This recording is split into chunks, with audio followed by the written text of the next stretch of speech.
Entendi aqui. Ele deu um problema com uma pessoa aqui, a Israel vai ter que voltar novamente, né? A Janiele deu um problema aqui porque ele verifica todo mundo antes de iniciar a gravação. Ah, sim. Aí não teve Está retorno. retornando? Ela pode retornar para cá agora. Eu acho que já iniciamos aqui a gravação, né? Às Já 14. estamos gravando já. Aqui, acho que ela está retornando agora. Pronto, vamos lá. Bom, gente, muito boa tarde a todo mundo. Boa tarde a todos, a todas. Sejam muito bem-vindos, né, a esse terceiro dia, né, da Semana Nacional de Ciência e Tecnologia do Instituto Federal de Sergipe. Está sendo uma semana muito abençoada, vamos dizer assim, né, porque a gente está tendo uma série de palestras, de apresentações aí nos 3 turnos, né, no turno da manhã, tarde e noite, que está sendo bastante marcante para a gente aqui. A SNCT ela já está se consagrando como o maior evento aqui do Estado técnico-científico, né? Ontem, e no primeiro dia, que foi ontem, tivemos aí cerca de 25 mil visualizações no YouTube do Instituto Federal de Sergipe. Hoje também um quantitativo, ontem a gente não fez o quantitativo ainda, mas a gente acredita também que já esteja próximo aí também de torno de 25 mil visualizações. Para quem ainda não conhece, a SNCT aqui do IFES, ela também é um dos maiores encontros técnicos científicos da Rede Federal de Educação Profissional e Tecnológica, em qual envolve aí todos os institutos federais, né? Ano passado a gente nos reunimos presencialmente, né? E tivemos aí 2.700 inscritos presencialmente, e foi uma semana bastante intensa ano passado. Esse ano a gente superou esse número de inscritos, estamos aí próximo aos 4 mil inscritos na SNCT, né? E está ocorrendo bem melhor do que a gente esperava. Lógico que a gente queria estar presencialmente, né, com todos, né, dando aquele abraço forte em todos, trocando essas experiências em todos os eventos de forma presencial, mas o momento é de muita cautela, muito cuidado, né, estamos num momento de pandemia, e a SNCT ocorre de forma online esse ano, e está ocorrendo da melhor forma possível. O bom desse ano, né, professor Augusto, é que a gente conseguiu trazer muitos palestrantes de fora, de outros estados, de outros países, né, e integrar ao Instituto Federal possibilidades aí de a gente abraçar o mundo, né?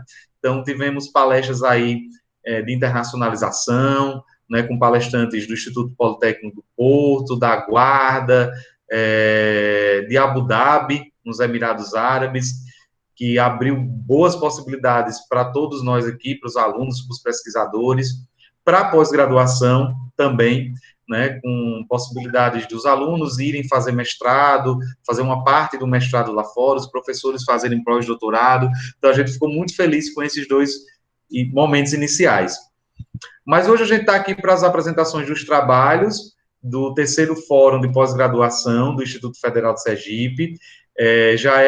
Começou um evento pequeno, a gente já vem crescendo a cada ano. A intenção é que o fórum também se desapegue futuramente da SNCT, né, e que crie corpo próprio, vamos dizer assim, já tem um corpo próprio, mas que se desvincule da SNCT, porque já cresceu, né, o Fórum de Pós-Graduação na sua terceira edição, ele já cresceu bastante, é tanto que esse ano a gente já teve aí as submissões de trabalhos, que vamos apresentá-los hoje aqui com a participação de todos vocês.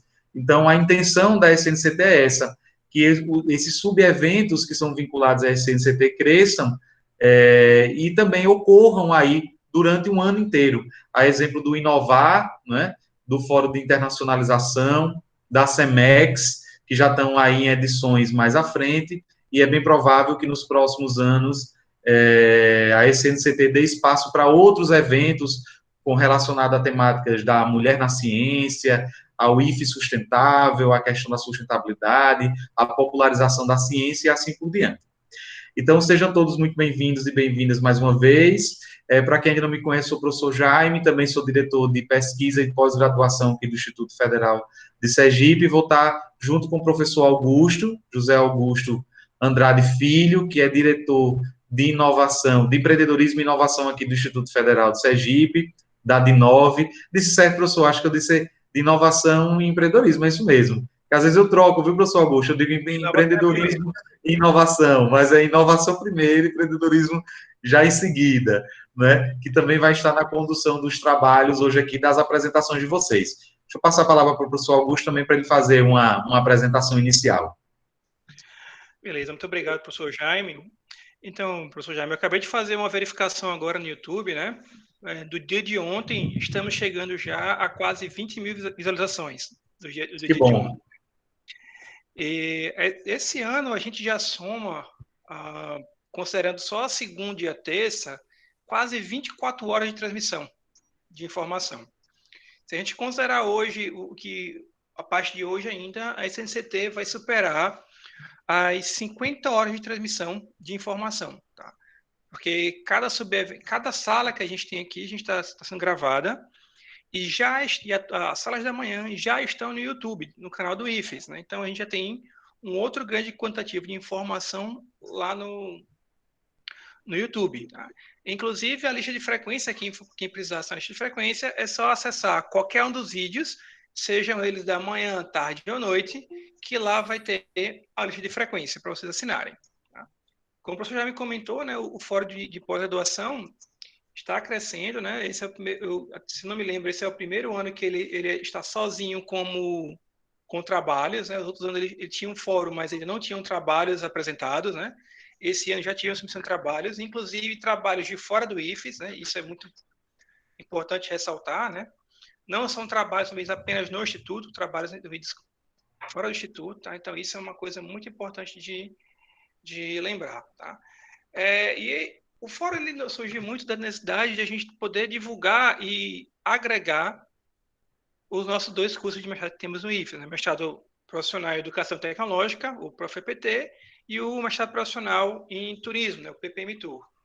Então, a gente dá de um espaço em que pesquisas desses programas eles pudessem ser apresentadas e, além disso, trazer discussões, né, que muitas vezes se vinculam aos dois fóruns. Apesar de aparentemente os dois não terem nenhuma vinculação direta, né, mas na realidade a gente sabe que, quando a gente fala de educação e turismo, é muito fácil a gente conseguir encontrar temas de interesse para ambos, tá? Mais do que a gente pode imaginar. Como o professor comentou, atualmente eu estou à frente da diretoria de inovação e empreendedorismo, né? E assim como o professor Jaime, a gente atua como professor do programa de Estado Profissional em turismo aqui do IFES, né? Então, inclusive, professor Augusto, fazer referência ao professor Lício Valéria, que está aqui na sala, que é o coordenador do PPM-TU, do IFE, já está há bastante tempo. Professor Lício, seja bem-vindo, viu, também. Que bom vê-lo por aqui. E também, né, professor Lício, informar que amanhã a gente vai estar com as mostras, a segunda mostra de produtos técnico-tecnológicos desenvolvidos tanto no PPM-TU quanto no ProfEPT. Então, vai ser um momento bem importante também para os dois mestrados, né, que vão estar apresentando os seus produtos, né, que foram desenvolvidos, aplicativos, softwares, cartilhas, né. Além do mais, na sexta-feira vai ter o lançamento das obras da editora Edifes, né, que vai ser no encerramento aqui da SNCT, e alguns dos produtos também desenvolvidos, como livros e cartilhas, no ProfEPT, vão estar sendo apresentados também lá no lançamento dos livros. Então, a gente vê isso, que a pós-graduação sempre vem crescendo, né? Temos 2 mestrados apenas, mas que são muito grandiosos e nos trazem bastante orgulho. Professora Ruth, eu acredito que vai entrar agora rapidinho para dar uma palavra para a gente, e aí logo em seguida a gente já inicia o processo de apresentações dos nossos trabalhos. Só lembrando que a gravação das apresentações de hoje à tarde, vai estar disponível lá no YouTube, né? Já com o término aqui do turno da tarde. Qualquer um vai ter acesso, qualquer pessoa pode ter acesso, inclusive a gente quer isso mesmo, que as pessoas tenham acesso, a comunidade inteira tem acesso as apresentações e também a lista de frequência, né?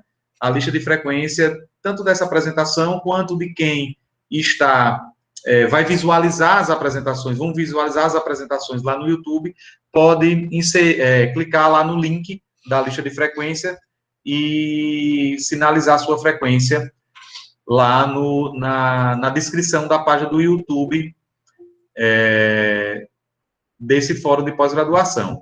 Professora Ruth, eu acho que a professora Ruth, não sei se a professora Ruth já está aqui, acho que ela entrou, acho que ela entrou e saiu rapidinho, então acho que ela deve estar com algum problema de conexão, depois ela retorna. Então, eu acho que a gente já pode começar. Podemos começar, pessoal, já? Todos preparados? Caio já está aí. Mário André, bom lhe ver, Mário. Um abraço. Vamos, como a gente tem poucos trabalhos aqui para serem apresentados no fórum, acho que vale a pena a gente fazer uma sequência de apresentações individuais, onde cada um tem de 5 a 10 minutos para as apresentações, e posteriormente a gente deixa perguntas, né? A gente abre um espaço mais de 5 minutos para as perguntas, debate, um bate-papo aqui sobre os projetos, certo? Fique à vontade para quem quiser ligar a câmera e também ligar o áudio para fazer suas intervenções, mas também a gente pode ficar controlando aí, professor Augusto, aqui o chat, né? E também está fazendo as intervenções e as perguntas relacionadas aos projetos, tá certo?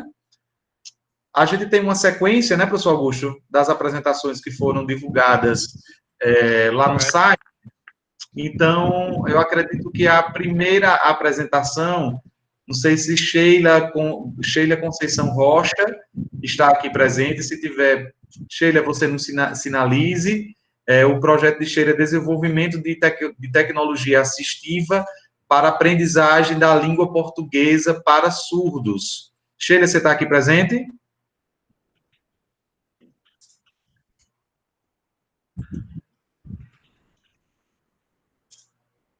Acho que no momento ainda não, Jaime.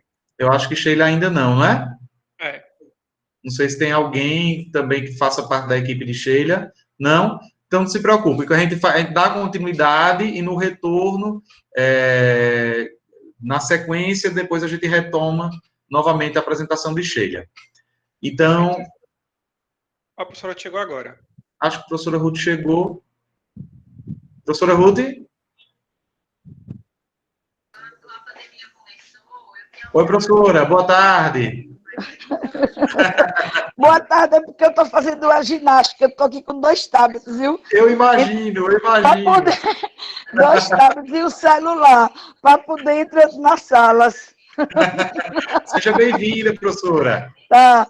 Boa tarde a todos, eu estou passando na sala, gente, para desejar uma excelente tarde de trabalho, dizer que o nosso evento na Semana Nacional de Ciência e Tecnologia está sendo um sucesso, graças a todos nós, né, aos professores que se dispuseram a realizar e submeter seus projetos, não desistiram mesmo frente à pandemia, não é?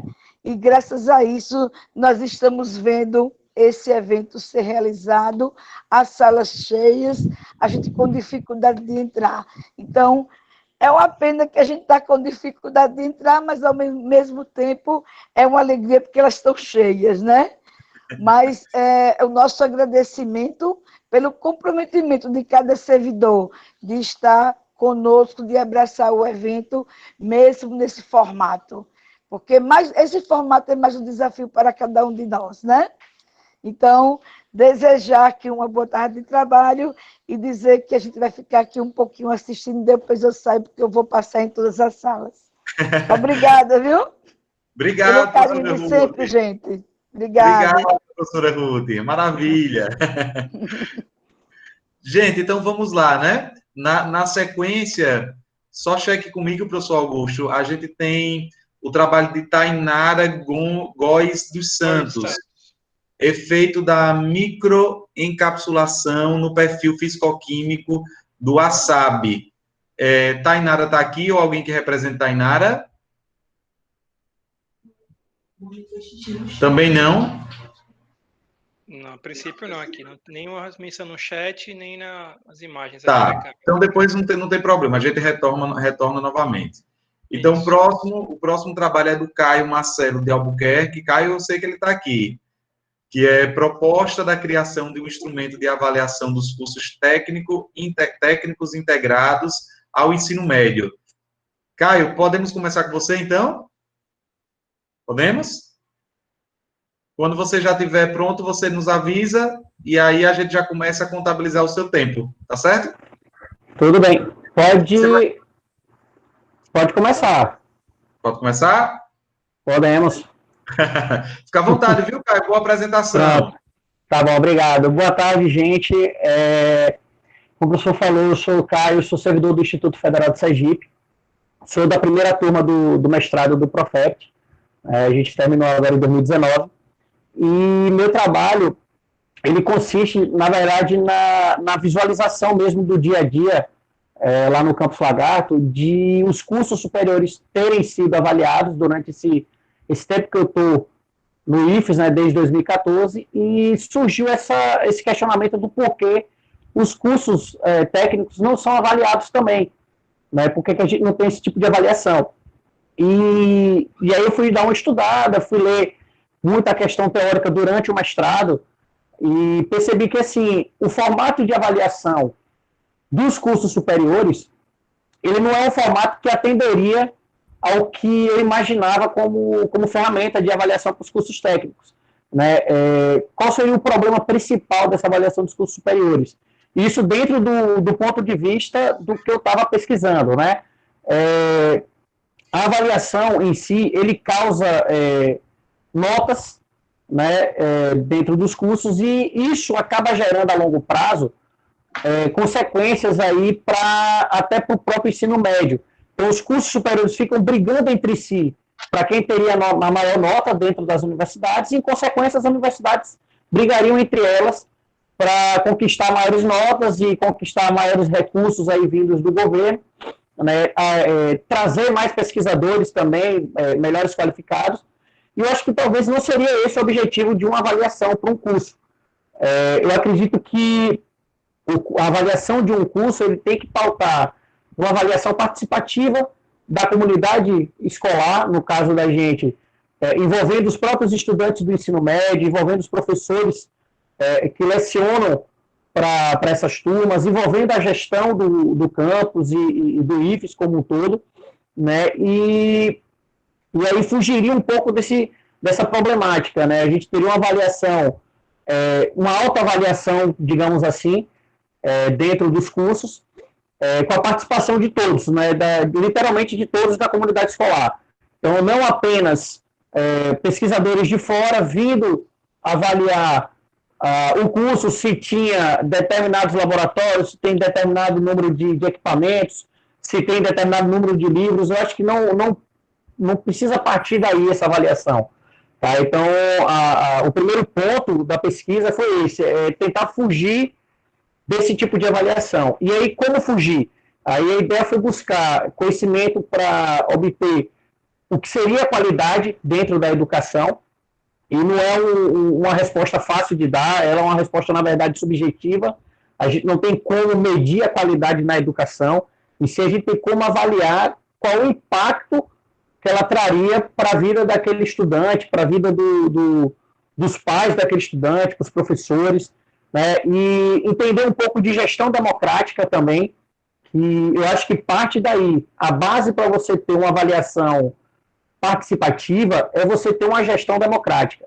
Então, se você tem uma gestão que busca compreender, busca entender e busca construir junto com a sua comunidade escolar, já é o ponto principal para esse tipo de avaliação para os cursos, né? E a pesquisa, para poder chegar a essa construção de uma ferramenta, ela foi uma pesquisa exploratória com análise documental e bibliográfica. Então, assim, eu busquei informações tanto no MEC, a princípio, para saber se existia alguma proposta de avaliação para os cursos técnicos integrados. De fato, houve uma proposta, a princípio, logo no início ali da criação dos institutos federais, em 2008, houve uma proposta para ter esse tipo de avaliação.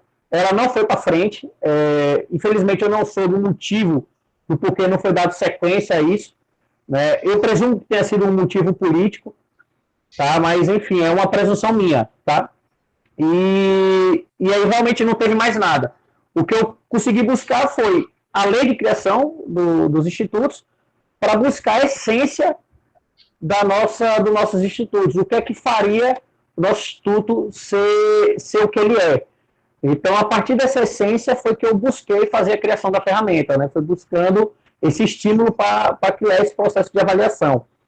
E a aplicação dessa ferramenta, que é uma coisa simples, é uma ferramenta que foi construída no Excel, ela está até com acesso livre, que eu deixei, eu criei um e-mail com o drive lá do Google, eu criei um e-mail que no próprio manual, que vai ser até lançado na sexta-feira, ele vem dizendo qual é o e-mail e qual é a senha de acesso, na verdade, para deixar aberto, de fato, para todos conhecerem a ferramenta.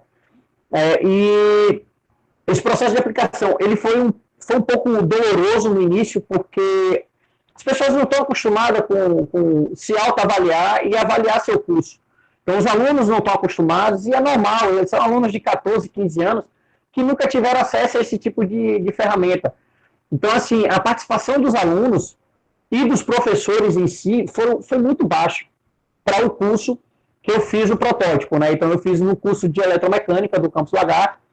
Então, assim, a participação foi baixíssima, mas foi devido a justamente essa falta de hábito que a gente tem. Então, assim, os técnicos tiveram uma participação maior, até porque era um número menor de técnicos, mas, assim, a gente já está acostumado com processos de avaliação dentro do próprio setor, então, assim, não foi uma dificuldade grande, mas para o aluno e para o professor, existiu essa dificuldade. Transpassada essa primeira fase de questionários, a gente construiu uma equipe, e aí foi uma equipe, de fato, em conjunto com gestão, professor e representante dos alunos, né, para discutir os problemas que foram apontados de acordo com o resultado do questionário.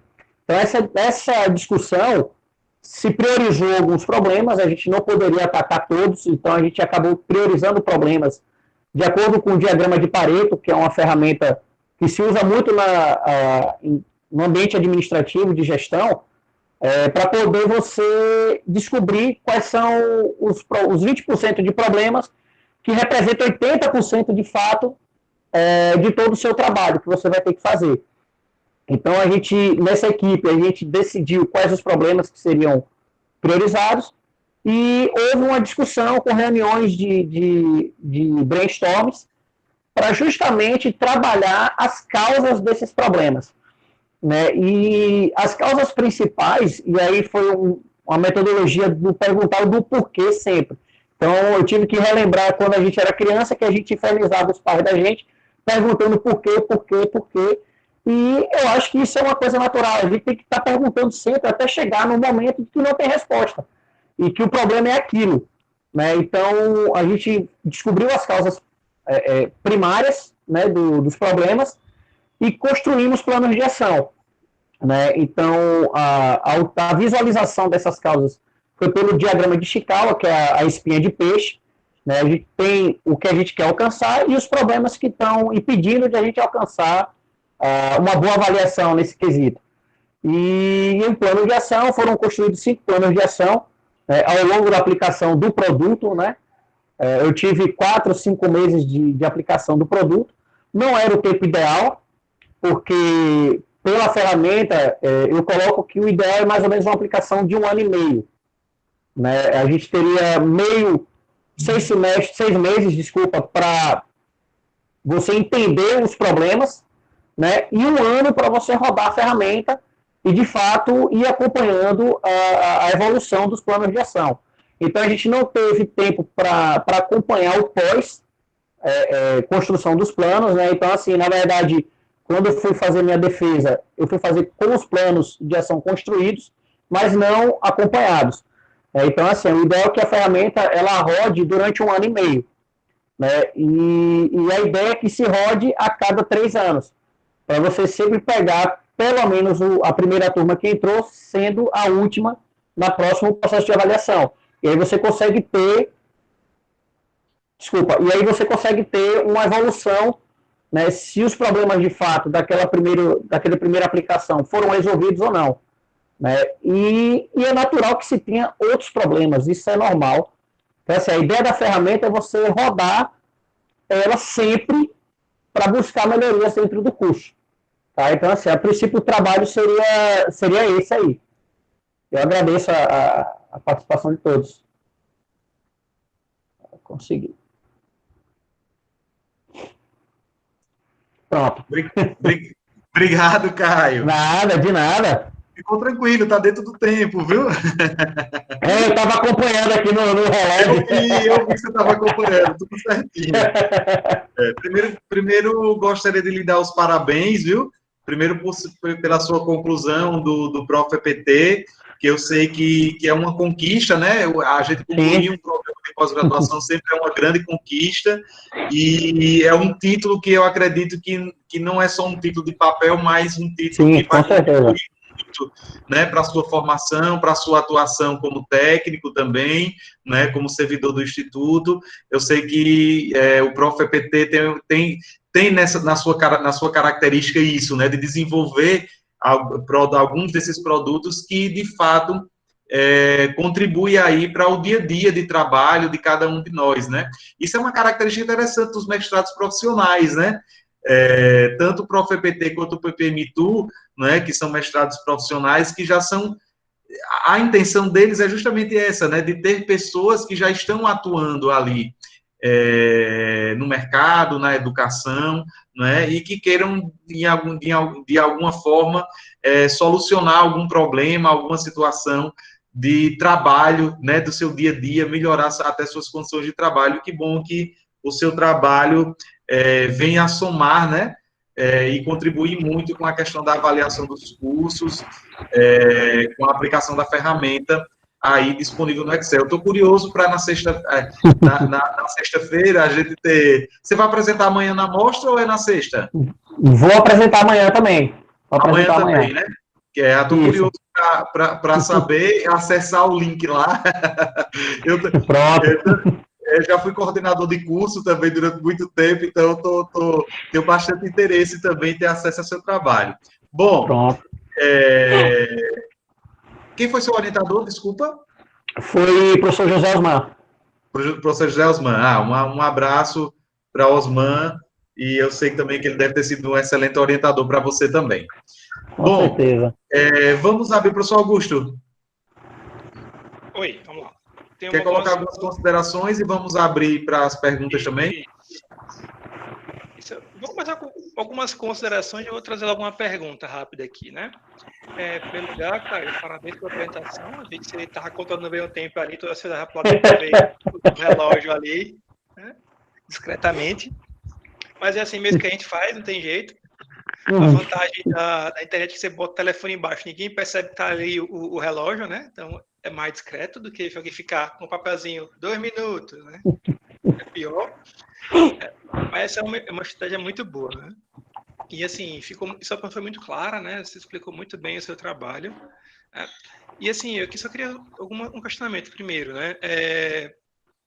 Você chegou a verificar a questão de proteger a parte do seu trabalho, a produção intelectual dele, já que você desenvolveu uma ferramenta, né? Você chegou a verificar a questão da proteção intelectual do trabalho? Porque isso é um produto, né? Não, na verdade eu não acabei não prestando atenção nesse detalhe. Assim, a minha ideia era de fato deixar a ferramenta aberta mesmo, assim, com acesso tanto pelo e-mail que eu criei do planejamento, né, de avaliação, e o acesso pelo Drive. Então eu acabei criando uma conta à parte no Google para isso, e inicialmente a ideia era deixar aberto para todo mundo usar. Mas, de fato, às vezes rola um problema de que a pessoa pode alterar a ferramenta, né, e aí eu não teria como pegar o original. Então, assim, de fato, nunca prestei atenção nisso. Acho que foi até um erro meu, assim, durante o processo, de não ter prestado atenção de proteger, de fato, a ferramenta para que evite algumas alterações no futuro. Isso, mas eu estou falando, além desse tipo de proteção ser importante, eu me refiro à parte da propriedade intelectual. Né? Não vi. Porque, como eu atuo na Ad9, né, então basicamente todo e qualquer trabalho que for para proteção, exceção de livros, né, passa lá pela gente, né? E eu não lembro de ter visto o seu, né? Aí eu faço aproveito agora até o momento, né, para os colegas que estão aqui, né? Todos aqueles trabalhos que geraram uma ferramenta, um produto ou algo do tipo, é extremamente importante que vocês registrem esse produto. Por exemplo, o seu basicamente está formado, parece muito em ser um software, já que você usou o Google Drive e afins, né? Está com uma cara de software, por aí vai, né? Então, nesse caso, o ideal seria fazer o registro desse software. Isso é extremamente importante, tá? Porque isso, para o machado profissional, isso é um produto técnico gerado. Tá? Então, por exemplo, o IFES agora, ele apareceu entre os 30 maiores depositantes, instituições que instalam software no país, justamente por conta dos esforços que a gente fez, entre os 30, né? E boa parte desse número que a gente, de nossos depósitos são de produtos do mestrado, em sua maioria do turismo, né? Então, a produção desse tipo de material, ele tem muito mais peso quando você faz registro junto ao INPI. Além de contar no seu currículo como uma ferramenta que você desenvolveu, tá? Isso também ajuda o mestrado ao qual você fez parte, né? E uma vez na saída do mestrado, o conceito do mestrado te acompanha. Tá? Então, para onde você for, se o mestrado subir de conceito, você sobe junto. Eu digo isso, eu pego o meu caso, por exemplo. No doutorado, lá na USP, era 4 à época. A gente tinha acabado de ir para nível 4. Hoje, lá o ICMC está nível 7. Então, quando alguém pega meu currículo e vê lá, ó, CAPES nível 7. Ninguém sabe que quando eu fiz era nível 4. Mas se olhar hoje, está nível 7, né? Então, isso é importante, e um elemento que pode ajudar isso aí é justamente essa questão do software. Então, isso eu acho que vale muito a pena você verificar, conversar com o Osman, se precisar a gente pode marcar depois para ver essa questão, isso eu abro para qualquer outra que tiver essa mesma dúvida, né, essa mesma possibilidade. E eu peço agora, falando da pergunta básica, né? Tirando a dificuldade que você teve do pessoal de não responder o questionário, né? Que foi que você fez para conseguir mitigar esse problema? Já que... Bom, esse processo, na verdade, a mitigação, ela não ocorreu durante a aplicação do produto, porque, assim, é uma questão de hábito. Na verdade, de falta de hábito. Então, assim, como os alunos ainda são muito novos, eles não têm...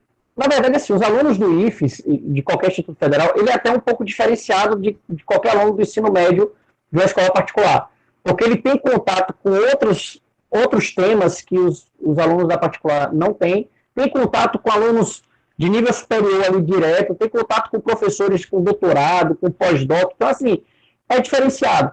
Mas, assim, a gente não tem o hábito de se avaliar, principalmente aluno de 14, 15 anos, não tem hábito. Então, assim, de fato, eles não estavam sabendo o que era aquilo, mesmo eu indo nas salas das turmas que eu ia aplicar e explicar o que seria esse processo, como é que seria esse questionário.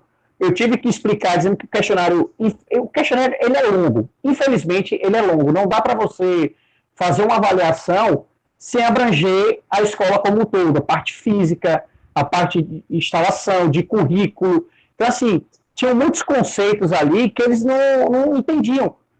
Então, assim, por exemplo, se o currículo ele era integrado, e pelo que a gente vê na prática, a gente não tem um currículo integrado ainda. Está se construindo, está tendo os processos de construção, eles são demorados, mas a gente não tinha esses currículos integrados. A gente não tem, então está se acontecendo isso agora. Então, assim, eles não sabiam o que era. Então, você vê o grau de problema que a gente tem, é que assim, a gente é um instituto federal, o ensino é integrado, mas a gente não tem, de fato, os currículos integrados. Então, assim, a gente vê muito questionamento dos alunos de que estão vendo o mesmo assunto em diversas outras matérias e que não se conversam. Então, assim, N problemas, mas o principal é que eles não têm o hábito de avaliar, então eles não sabem para quem recorrer para falar sobre esses problemas. A escola não tem uma equipe, de fato, para que absorva esses problemas em formato de avaliação e procure construir atividades para ou mitigar ou resolver esses problemas, e aí com a participação dos alunos, com a participação dos professores. Então, assim, como a gente não tem esse processo, e o processo de avaliação dos cursos superiores não é um processo que eu quero para esse tipo de avaliação do ensino médio, então, assim, a gente não tem o hábito, né? Então, eu não tive como mitigar, na época da aplicação do produto, eu não tive como mitigar, simplesmente aceitar que a participação foi baixa, relatar na pesquisa que a participação foi baixa devido a esses problemas que eu comentei agora, né? E tocar o barco para frente. Assim, não é uma visão correta, porque deveria ter a participação de todos, a gente teria, talvez, os problemas que foram encontrados com a participação de 8 professores e de 5 alunos, que foi mais ou menos isso o número, talvez não fossem os mesmos problemas de que se 60 alunos tivessem feito o questionário, se 20 professores do curso tivessem feito o questionário, né? Então, assim, fica diferente, eu não vou dizer maquiado, porque são análises diferentes. O quantitativo acaba trazendo isso. Então, como a gente não teve, ficou problemas ali que poucos alunos perceberam e a gente teve que tocar o barco para frente. Não teve jeito. Perfeito. A gente abre para os outros colegas aqui, caso alguém tenha alguma pergunta, algum comentário. Senão a gente dá seguimento nas avaliações. Alguém tem algum comentário, alguma coisa?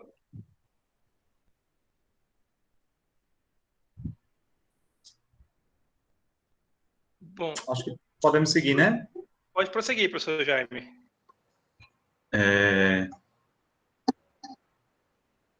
Eu queria dar uma palavrinha. Professora Shirlane. Boa tarde, professora, tudo bem? Boa tarde. Quanto tempo, né? Quanto tempo? A gente tá virado. Dia, tarde e noite. Mas, minha gente, eu queria entrar rapidinho. Eu estou fazendo questão de entrar em todas as salas, nem que seja de forma rápida, para deixar o meu muito obrigado, né, a todos e a todas que estão contribuindo para o sucesso desse evento. A gente só está tendo a resposta que a gente está tendo por causa de todos vocês que estão aí nos ajudando, divulgando, assistindo e prestigiando o que a gente preparou com tanto carinho, com tanta dedicação para chegar nesse momento. Então, eu faço questão de entrar em todas as salas para deixar o meu muito obrigado.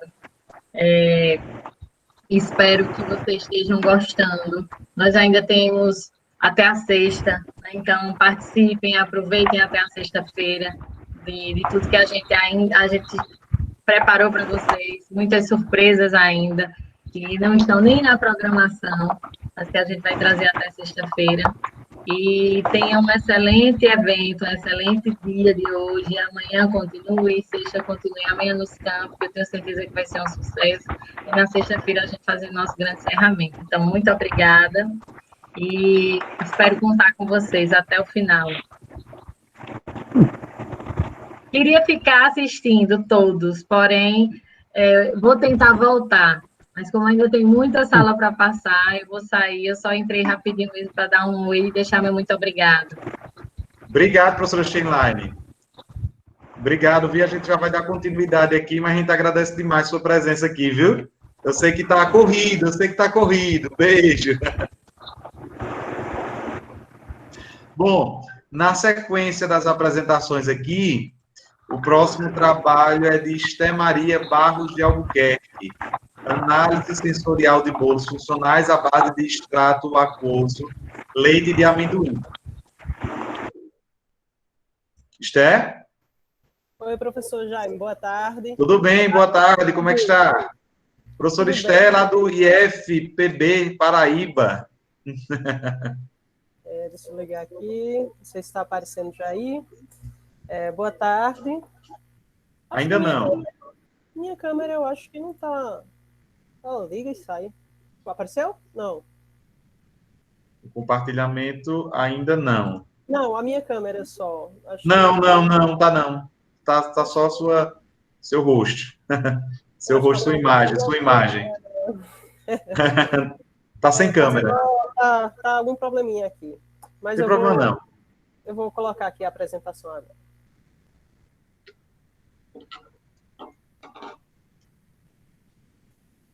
Me informa só se apareceu a apresentação, professor Jaime. Apresentou sim.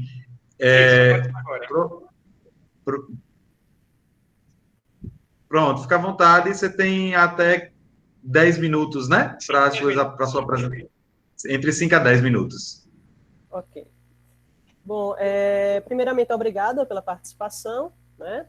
A gente trouxe aqui um artigo para apresentar na 17ª Semana Nacional de Ciência e Tecnologia, né, do Instituto Federal de Sergipe. Nosso artigo tem como título Análise Sensorial de Bolos Funcionais à base de extrato aquoso, leite de amendoim.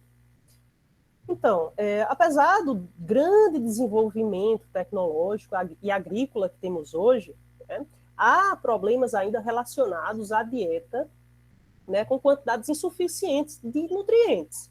Então, é necessário assegurar o suprimento de uma dieta saudável, voltada para o desenvolvimento de alimentos com maiores atributos de qualidade.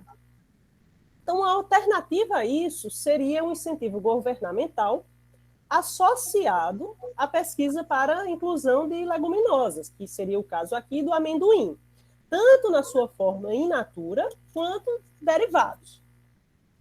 Isso aí minimizando, né, a carência alimentar e enriquecendo a dieta da população, né? Já que o amendoim ele já é bem aceito, né, principalmente por sua qualidade sensorial, né? Há no amendoim também uma alta propriedade nutricional, ele é rico em energia, em vitaminas, vitamina E, vitamina B1, né, e minerais. E é de grande importância econômica. O amendoim ele fica apenas atrás da soja, do algodão e da canola. E participa com cerca de 10% da produção mundial de oleaginosas, né?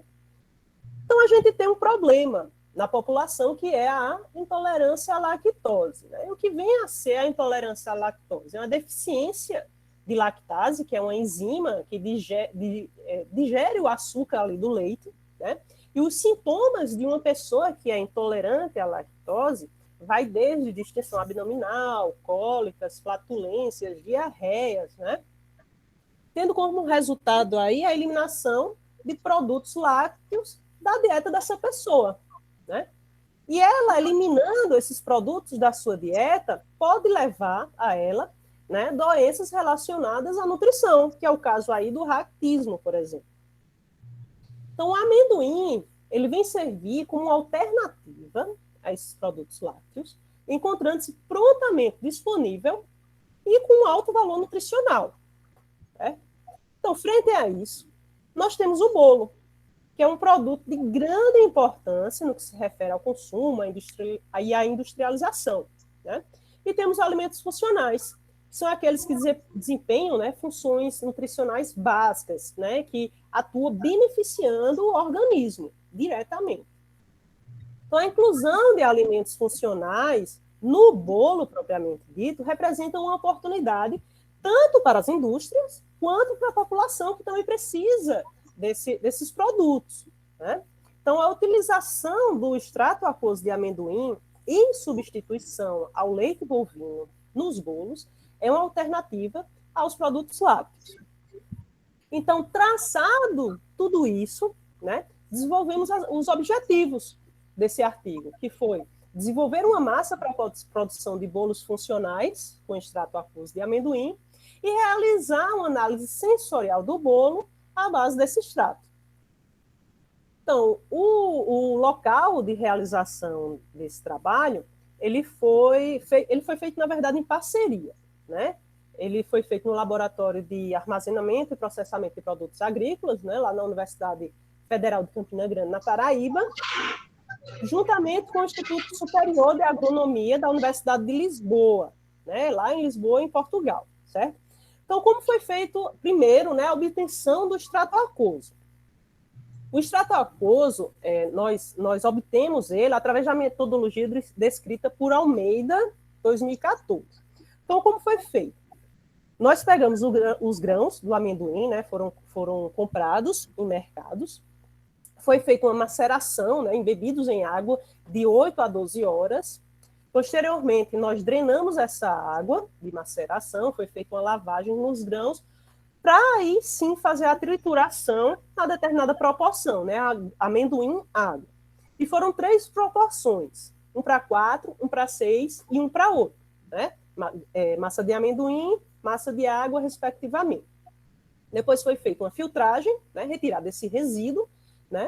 E o leite de amendoim, propriamente dito, foi feito um branqueamento com ele e obteve-se aí esse extrato e foi acondicionado para posteriormente elaborar o bolo. O bolo, né, ele foi feito a partir de uma formulação padrão de bolo, né, onde se obteve, né, onde se fez 3 formulações. A primeira foi substituir o leite bovino pela formulação 1 para 4, a segunda pela formulação 1 para 6 e a terceira pela formulação 1 para 8. Também fizemos um bolo padrão com leite bovino para se fazer uma comparação com os demais. Então, na análise sensorial, o teste da análise sensorial, né, utilizado avaliou, né, os atributos de cor, aroma, sabor, aparência, textura e impressão global através de uma escala, né, de 9 pontos que varia desde o desgostei muitíssimo ao gostei muitíssimo. Também foi feita a intenção de compra, né, foi verificada e analisada numa escala estrutural de 5 pontos que varia desde o certamente compraria até o certamente não compraria. Então, para essa análise sensorial, né, foram feitas com 40 provadores, entre homens e mulheres, em idades variando entre 20 e 70 anos, todos eles não treinados. Então, como resultado de tudo isso, né, observamos que as maiores frequências de aceitação, né, foram para a formulação para 4. Isso para os atributos aroma, consistência e doçura, certo? E esses valores, né, foram superiores a 80%. Para o atributo sabor, a formulação com leite bovino apresentou o maior percentual, seguido da formulação para 6. Mas vale ressaltar que essa diferença estatística também não foi muito grande, né? Então, a gente tem que esse resultado pode ser explicado pelo fato das pessoas que participaram da análise sensorial estarem mais acostumadas, né, com alimentos à base de leite bovino na sua alimentação diária. Já para o atributo aparência, todas as formulações se apresentaram estatisticamente iguais, né? Para a impressão global, a gente tem que houve uma igualdade estatística entre o leite bovino e a amostra 1 para 4, seguida, né, da formulação 1 para 6 e 1 para 8, né, que foram, respectivamente, né, estatisticamente iguais. Temos também, né, que quanto à intenção de compra, a gente observa aí nessa escala, né, que houve uma boa aceitação do produto, apresentando maior quantidade, né, de julgamentos na nota 3, né, talvez comprasse, e 4 possivelmente compraria, e 5 certamente compraria, que é a nota máxima, né? Na formulação 1 para 6, observou-se o maior índice do segmento certamente compraria, posicionando-se frente aos demais, né? Então, a gente vê que é provável que esse produto fosse avaliado apenas por pessoas intolerantes à lactose, né? Os resultados seriam muito mais relevantes do que esses, né? Visto que se trata de um bolo ausente de leite bovino, né? E de um custo relativamente baixo. Enquanto os produtos destinados a essas pessoas, né, essas pessoas intolerantes à lactose, geralmente esses produtos são extremamente caros, né, tem um alto custo e são pouco acessíveis, você não encontra em qualquer lugar, né? Então, visto tudo isso, né, tivemos como conclusões que houve uma boa aceitação para um novo produto no mercado, né, onde as maiores frequências de aceitação foram obtidas nas amostras, né, do extrato na formulação para 4, para os atributos aroma, consistência e doçura, né, com valores superiores a 80%. Para análise de intenção de compra, a gente percebeu, né, que houve uma boa aceitação do produto na formulação 1:6, onde observou-se o maior índice do segmento certamente compraria, posicionando-se frente aos demais. Né? Então, aqui eu coloquei algumas referências, né, que foram citadas durante a apresentação, e no mais, um obrigado aí a todos.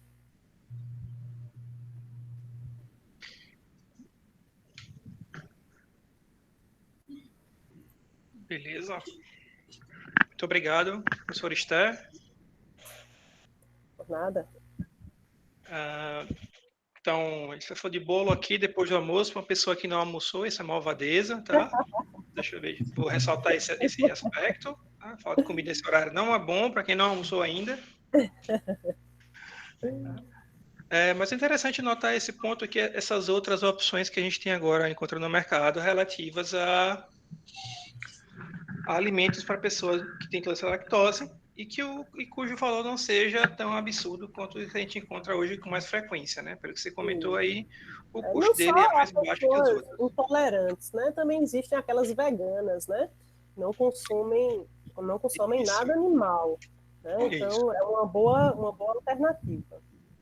Exato, né? Então aí você pode aproveitar dois nichos de mercado, né? O nicho de mercado de pessoas que precisam desse tipo de alimento por uma necessidade de saúde e outras que têm a questão da opção, né? Que elas optam por um determinado tipo de alimento, né?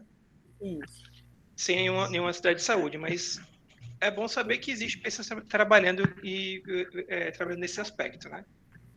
Eu fiquei com um pouco de curiosidade de saber aqui, na verdade, aquela foto que você mostrou ali no começo, segurando o material ali, o leite o extrato de amendoim já clarificado já? O que tem a foto, nos slides ali? Quer que eu volte lá? Deixa eu voltar lá, que aí você... É só para eu saber se é ela mesma, porque eu não vi diferença nenhuma para um leite normal. Em termos de consistência dele, é a mesma do leite? Esse aqui? Esse aqui? Isso, essa mesma.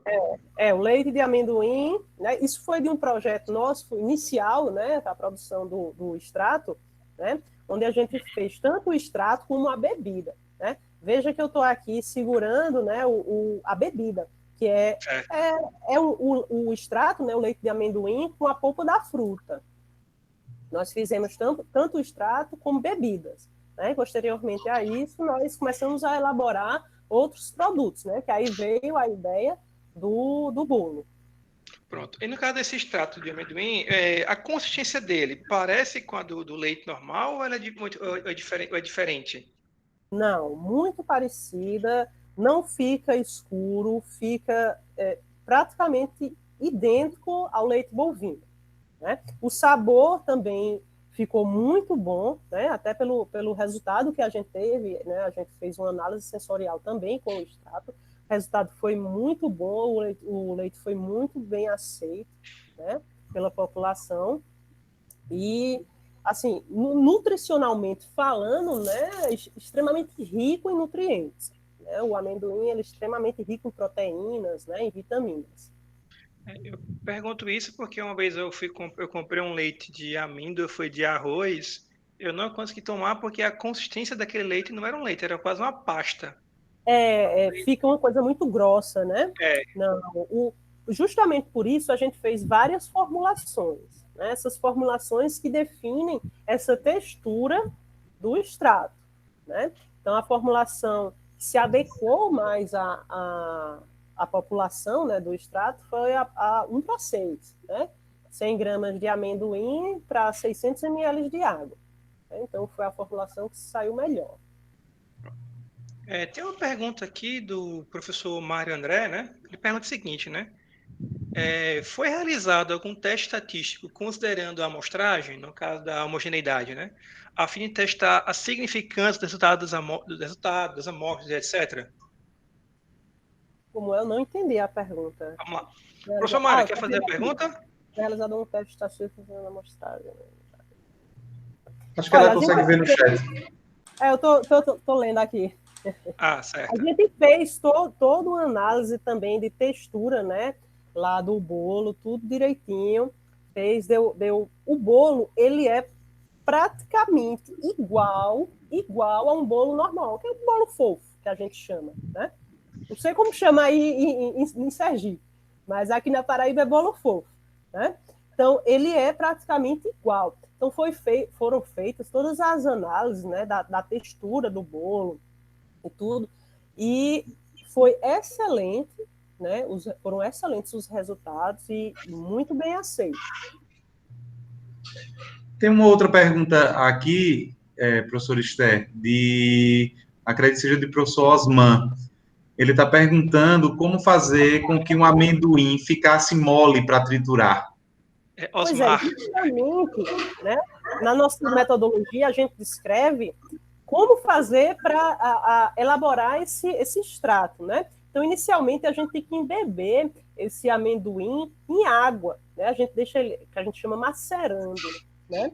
Colocar o amendoim na água de 8 a 12 horas, certo? Deixa lá uma noite o amendoim em água e no outro dia de manhã ele vai estar bem molinho, fácil de triturar, né? Então, coloca na formulação ideal e se tritura, né? Ali o amendoim juntamente com a água, ele já vai estar bem molinho. Eu acho que satisfeito, professor Augusto. Só fiquei com curiosidade agora, né? Essa água da maceração, vocês usaram para alguma outra coisa? Ou era descartada? Não. A água de maceração era descartada. O que era utilizado era o resíduo, né? Porque fica o resíduo do amendoim. O que a gente leva é o extrato, né? Então, o resíduo do amendoim já era destinado a fazer outras coisas, né? A gente queria realizar biscoitos, alguns outros tipos de alimentos para não se perder, né? Perfeito. Pode ser para o próximo, professor Jaime? Vamos para o próximo. Parabéns, professor Esther, pela apresentação. Obrigada, professor Augusto. O próximo a apresentar é Adriano da Silveira Barros de Medeiros, críticas acerca do protagonismo institucional do judiciário brasileiro. Esse eu vou me abster, porque eu também estou como autor nesse. Adriano já nos escuta? Nos escuta? Opa, boa tarde, já estou aqui. Boa tarde. Eu vou projetar aqui, viu, sua apresentação.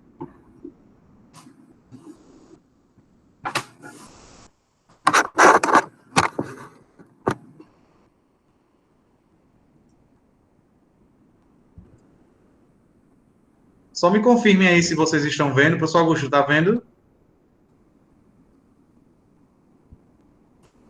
Estou vendo. Está vendo? Então, pronto, Adriano. Quando você estiver pronto, você já pode iniciar. Aí você tem 5 a 10 minutos para fazer sua apresentação. Tá bom? Ok. Boa tarde a todos. Eu me chamo Adriano Barros de Medeiros, sou advogado. E esse trabalho é fruto da minha pós-graduação em Direito do Estado, na qual eu tive a orientação do professor Jaime Barros de Medeiros. E o meu tema é críticas acerca do protagonismo institucional do judiciário brasileiro. De forma introdutória, eu trouxe um contraponto entre o protagonismo institucional do Poder Judiciário e o princípio da separação dos poderes. Por que esse contraponto? Porque o princípio da separação dos poderes, ele está no nosso artigo 2º como algo, com cláusula pétrea da nossa democracia, e romper essa barreira é algo que gera muita discussão e muito dilema na nossa doutrina jurídica. Então, existem críticas a favor e contra, justamente por necessidade de se garantir essa individualidade de cada poder. Entretanto, a falta de efetividade de vários direitos fundamentais consagrados na Constituição, ela tem gerado uma recorrente violação do princípio da dignidade da pessoa humana, que é tratado a partir de 4 vetores: a não instrumentalização do ser humano, até porque o ser humano é um fim em si mesmo, ele não é um meio para se alcançar algo, né? Não deveria ser, pelo menos. a autonomia existencial do ser humano, é um outro viés interpretativo, o direito ao reconhecimento e o direito ao mínimo existencial. Então, diante desse cenário em que a dignidade da pessoa humana é tratada com descaso, procura-se entender o verdadeiro viés interpretativo dessa ideia de protagonismo do Poder Judiciário. Será que é saudável? Será que está afrontando, de fato, o princípio da separação dos poderes? Ou se faz necessário? Continuando, a partir disso, nós temos um judiciário que entra numa cadeia de decisões acerca dos mais variados temas, né? O executivo e o legislativo evitam, dessa forma, tomar decisões justamente porque eles não querem ir contra a opinião pública, muitas vezes. Então, eles preferem se abster e jogar a responsabilidade para o judiciário, né? Muitas vezes. Nos objetivos geral, nós temos como geral identificar e abordar de forma crítica o protagonismo do Poder Judiciário no atual cenário político-social brasileiro. De específicos, nós fizemos uma análise da evolução histórica do princípio da separação dos poderes e suas respectivas nuances, uma avaliação da judicialização das relações sociais como mecanismos para se alcançar a efetividade desses direitos fundamentais e um exame das mais variadas críticas consistentes e relevantes acerca dessa expansão do Poder Judiciário. Os aspectos metodológicos trazidos foram técnicas descritivas e explicativas, com abordagem qualitativa, através da revisão bibliográfica, de grandes nomes do direito constitucional, bem como de várias decisões jurisprudenciais do Supremo Tribunal Federal. Num breve histórico sobre o princípio da separação dos poderes, nós temos que Aristóteles, ele trouxe as primeiras bases de uma possível teoria da separação dos poderes, através da fragmentação das funções administrativas da polis. Entretanto, foi com Montesquieu, em sua obra intitulada Do Espírito das Leis, que ocorreu a consagração dessa teoria, desse princípio que até hoje influencia as inúmeras constituições mundo afora. Aqui eu trouxe um breve histórico sobre o princípio da separação dos poderes no ordenamento jurídico brasileiro. A partir da Constituição de 1824, nossa primeira Constituição, que foi outorgada, já aparece a separação dos poderes. Entretanto, era uma formulação quadripartida, né? Existia a figura do poder moderador. Então, a ideia mesmo tripartida de Montesquieu, ela surge na Constituição de 1891. Entretanto, com várias nuances, até pelo momento, em uma situação, o executivo esteve mais evidente, outro o legislativo, enfim, teve ditaduras, até chegar na nossa Constituição de 88, que ele está consagrado no artigo 2º, como eu já falei, e cláusula pétrea, né, da nossa Constituição, não pode ser retirado sequer por emenda constitucional. A partir daqui, eu trago alguns casos de judicialização das relações sociais como mecanismo para se alcançar a efetividade dos direitos fundamentais. O primeiro deles é a judicialização da saúde. É um exemplo muito recorrente e ele traz a ideia de omissão, nessa situação específica, do Poder Executivo. O Poder Executivo, ele, muitas vezes, não faz uma gestão efetiva do dinheiro público e existe uma falta recorrente de medicamentos de custo altíssimo e de grande importância para tratamentos de doenças bem específicas, no SUS, né, existe essa falta. Então, diante dessa falta, não existe uma outra alternativa a não ser judicializar essa questão para garantir esse direito fundamental previsto no artigo 6º da Constituição, o direito fundamental à saúde, né? Então, é algo recorrente e ocorre diante da omissão ou má gestão do Poder Executivo. No segundo caso, eu trago uma omissão do Poder Legislativo, que por não legislar a respeito, embora a sociedade tenha evoluído e tenha novas configurações familiares, não legislar acerca da união homoafetiva como entidade familiar. E precisou-se, mais uma vez, diante de uma omissão nessa situação do Poder Legislativo, para que o Judiciário desse a palavra e garantisse o direito ao casamento, enfim, à união estável, até como forma de promover, obviamente, a dignidade da pessoa humana nessa situação, né? Críticas consistentes e relevantes acerca dessa expansão do Poder Judiciário, nós temos várias negativas e, enfim, algumas positivas. Dentre as negativas, eu posso citar aqui os juízes e membros de tribunais não se encaixam no rol dos agentes públicos eleitos, uma vez que a forma de investidura não perpassa pelo crivo popular.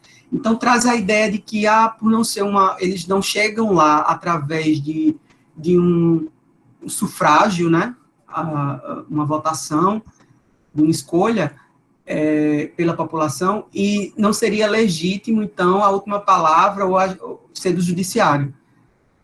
Para mim é infundado, até porque quando o judiciário ele invalida atos do executivo ou do legislativo, ele indubitavelmente ele está tendo uma atitude política, e essa atitude política é em prol da sociedade, né? A possibilidade de superação das decisões tomadas pelos agentes políticos eleitos por decisões tomadas pelo Poder Judiciário gera o que ficou conhecido como dificuldade contramajoritária. Isso são situações, mais uma vez, em que levantam a lebre de que, geralmente, as decisões do judiciário sempre estão indo de encontro à opinião pública, ou o que, de fato, a sociedade quer, porque como o representante da sociedade seria o legislativo, ou a Câmara dos Deputados, vamos dizer assim, mais especificamente o representante do povo, essas iniciativas deveriam partir de lá. Obviamente, é o certo, mas a gente sabe que, na maioria das vezes, não é feito, né? Não existem omissões inúmeras, das mais variadas ordens. E a única alternativa é a atuação do Poder Judiciário.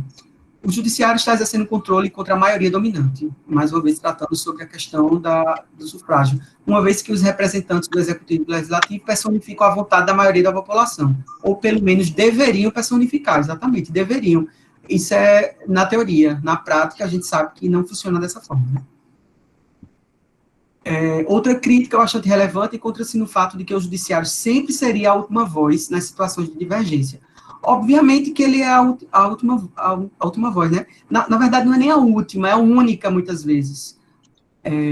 Enfim, e a falácia de que todo e qualquer imbróglio deve ser decidido por um tribunal, ela é infundada porque, na verdade, nada precisaria ir até o judiciário se os demais poderes atuassem e agissem como deveriam, né? Como suas competências são atribuídas constitucionalmente e eles deveriam, enfim, implementá-las da forma correta. Entretanto, não ocorre isso.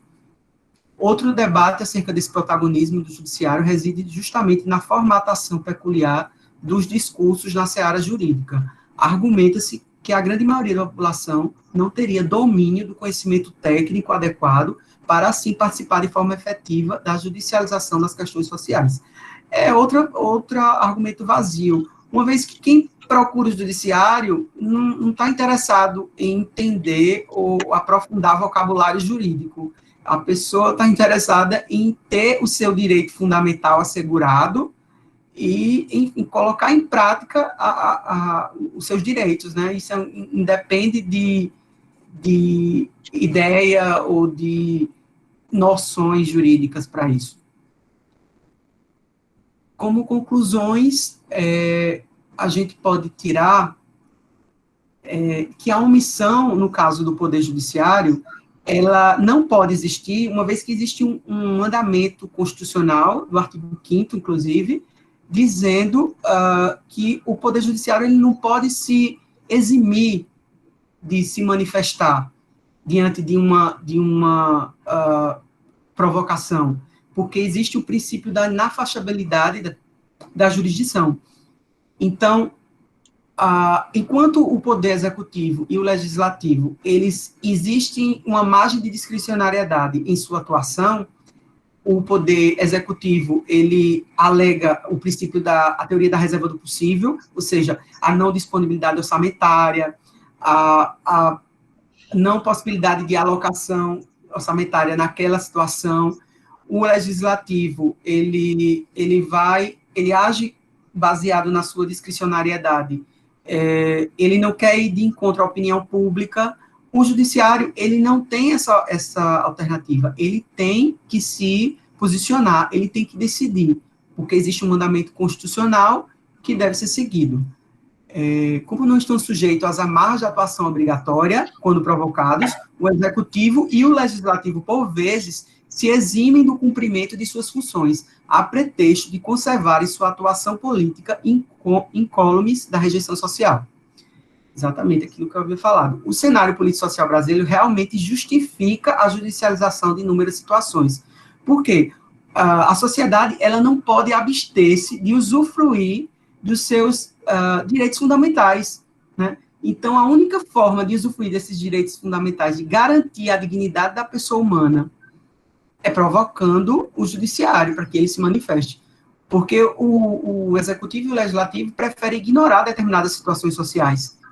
Entendeu? O protagonismo, de fato, existe e deve ser tratado, na minha opinião, e de uma boa parte da doutrina que eu li, pesquisei, deve ser tratado de forma positiva e necessária, porque o interesse público, ele deve prevalecer diante de qualquer circunstância, né? Não se trata de um protagonismo deliberado, enfim, a todo momento, de qualquer forma, e sim de um protagonismo para se efetivar os direitos fundamentais, sobretudo aqueles que constituem o núcleo essencial de qualquer vida, de qualquer direito, né? de qualquer pessoa. Aqueles que ratificam a dignidade da pessoa humana, né? Como um fundamento da Constituição, que é, no artigo 1º, inclusive, da nossa Constituição, e a dignidade da pessoa humana como supraprincípio, como diretriz hermenêutica, como meta-princípio, enfim. Ela deve sempre servir de filtro para toda e qualquer atuação do Estado. Então, uma vez se omitindo o executivo ou o legislativo, obviamente, para se garantir esse mandamento, esse preceito constitucional de suma importância à dignidade da pessoa humana, deve sim o judiciário atuar de forma efetiva e consistente. Esse foi o meu trabalho. Referências bibliográficas, várias aí, alguns autores, decisões do STF, enfim. Gostaria de agradecer a oportunidade, à SNCT e ao Fórum de Pós-Graduação. Enfim, são as minhas humildes considerações. Muito obrigado, Adriana, pelas contribuições, né? O tema é extremamente interessante. Se eu não estiver enganado, eu acho que teve você chegou a publicar um pedaço do seu trabalho no passado, não foi num livro? Tem uma vinculação, é parecido, né? É a mesma temática. Isso, é a mesma temática. Eu publiquei, na verdade, o livro com o trabalho todo, praticamente, e esse artigo foi um capítulo desse trabalho, que o capítulo referente às críticas, né, levantadas na doutrina. Aí você chegou e só fez trouxe mais detalhes sobre isso, sobre essas informações, né? Eu lembro que eu cheguei a ler o livro ano passado, né? Por sinal, leitura densa para quem não é do direito, né? Mas muito bom de se ler. E em relação ao trabalho, eu achei bem interessante que você trouxe essas considerações e essas comparações, né? E trouxe, inclusive, decisões que você julgou corretas, atuações corretas e atuações que necessariamente não foram corretas, né? Críticas tanto positivas quanto negativas, ou seja, o que você propõe aqui é que se encontre um meio termo para que o judiciário atue efetivamente quando for necessário. Isso. Pelo que eu Exatamente. entendi, a ideia é que o judiciário não atue se os outros atuarem. Exatamente. O protagonismo acaba sendo algo positivo porque ele vem para suprir uma lacuna que não deveria existir, né? Se os outros poderes agissem da forma devida. Então, esse sim é muito grande aqui no Brasil, infelizmente. Exatamente. Alguém tem alguma consideração? Alguém da plateia tem alguma consideração, alguma pergunta? Se tiver, pode abrir o microfone e fazer. Porque eu estou vendo aqui, tem muita coisa na minha cabeça aqui, passando aqui, até eu conseguir organizar minhas ideias demora um pouco, porque tem muita informação diferente aqui e vários casos, né? Bom, deixa eu pegar mais um, já que eu não vi nenhuma manifestação aqui, deixa eu pegar fazer mais uma pergunta aqui, né? Você citou, Adriano, aí alguns casos aí, especificamente de medicamentos, né, da união homoafetiva, né, que o legislativo não atua sobre isso, ou o executivo não atua no caso da saúde, né, e sempre fica essa demanda. Eu li um tempo atrás, né, um documento que ele falava, no caso especificamente da saúde, né, aquela questão que era a seguinte, né, a gente teve recentemente agora o caso, a menina que comprou um remédio que custava alguns milhões de reais, né, uma única dose do remédio, né, e aí o executivo justificava que a compra não era feita porque precisava atender uma série de pessoas com outros tipos de medicamento, né? Foi necessário o judiciário intervir e realizar essa ação. Como é que você enxerga essa Exatamente. dualidade, né? Porque se um único medicamento eu posso deixar de comprar para um outro grupo. Como é que você faz essa análise? O que você vê sobre isso? Na verdade, Augusto, professor Augusto, o que acontece é o poder público ele sempre levanta a tese da reserva do possível, que é a não disponibilidade orçamentária, a existência de outras prioridades que faz com que o judiciário tenha que se manifestar. Entretanto, a saúde é um direito fundamental, um dos mais importantes.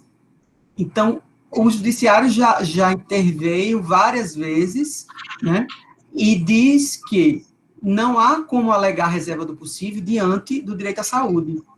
O que deve ocorrer é uma realocação orçamentária para suprir essa necessidade. Então, não adianta alegar indisponibilidade orçamentária, outras prioridades, porque nada vai ser mais importante do que o direito à vida, à saúde, à dignidade, enfim. Então, tem que fazer alguma coisa. E a gente sabe que no Brasil isso é só desculpa, porque orçamento tem, muitas vezes o dinheiro é devolvido, né?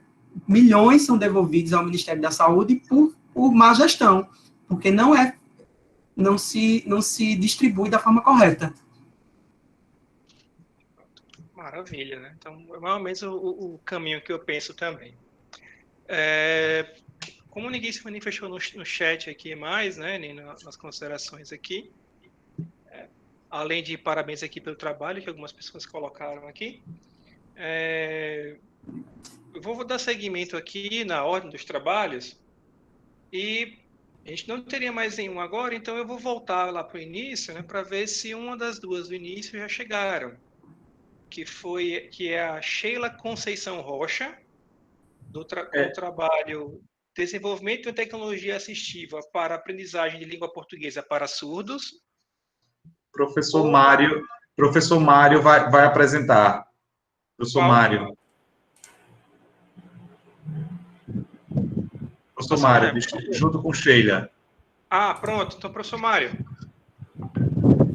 Boa tarde a todos e a todas, tudo bem? Tudo bem, Jaime, tudo bem, professor Augusto? Então, na realidade, a Sheila teve um probleminha, e aí ela me mandou uma mensagem solicitando que eu pudesse fazer essa apresentação por ela. Então, vou tentar fazer uma apresentação bem rápida do trabalho da Sheila, tá? Vou só compartilhar aqui a dela rapidinho.